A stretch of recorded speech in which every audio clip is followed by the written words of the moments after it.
আসসালামু আলাইকুম, আমি ডাক্তার আফরোজা সিদ্দিকা আপনাদের সাথে আছি টেস্টো লাইফ হসপিটাল থেকে।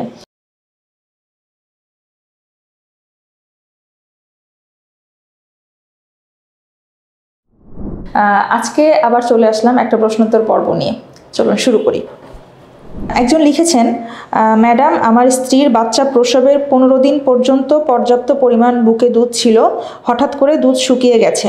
এজন্য আমি তাকে কি ওষুধ খাওয়াতে পারি, দয়া করে একটু জানাবেন। আচ্ছা, আসলে এভাবে কিন্তু একজনের সমস্যা বোঝা কঠিন। তার কারণ আপনার স্ত্রীর গর্ভাবস্থায় কোনো সমস্যা ছিল কিনা, যেমন তার যদি ডায়াবেটিস থেকে থাকে বা হাইপারটেনশন থেকে থাকে, সেক্ষেত্রে এই সমস্যাগুলো হতে পারে। আপনি পুরোপুরি তার হিস্ট্রিটা দেননি।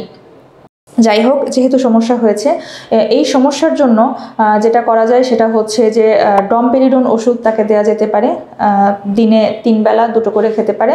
আর সাথে আরও কিছু বুকের দুধ বাড়ানোর যে ওষুধপত্র আছে বা ভিটামিন আছে সেগুলো খেতে পারে। তবে অবশ্যই সেটার আগে ওনাকে একজন ডাক্তার দেখাবেন এবং ডাক্তারের পরামর্শ নিয়ে ওষুধগুলো খাওয়াবেন। আরেকজন লিখেছেন, আমি বাচ্চা নিতে চাইতেছি, কিন্তু আমার 21 দিন 28 দিন পর পর মিন্স হয়। আমার কি বাচ্চা নিতে কোনো সমস্যা হবে?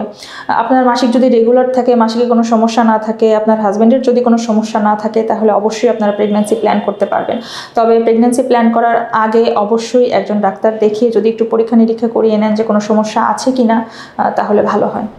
আরেকজন লিখেছেন, আসসালামু আলাইকুম আপু, আমার পিরিয়ড ডেট 26 জুলাই, এখন পর্যন্ত ডক্টর দেখাইনি।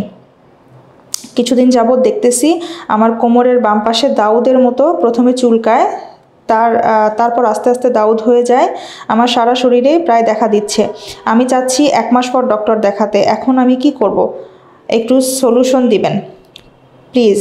আর হ্যাঁ, আমার পেটে মাঝে মাঝে ব্যথা বাম সাইডে করে। এত সমস্যা নিয়ে যদি আপনি এখনও 1 মাস পরে ডাক্তার দেখাতে চান, তাহলে আর কি বলবো।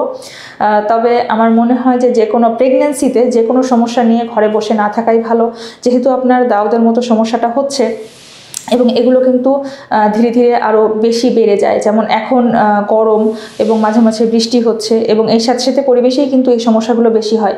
আর সমস্যা যেহেতু এখন হচ্ছে, তাই আপনার এখনই ডাক্তার দেখানো উচিত, 1 মাস অপেক্ষা না করাই ভালো।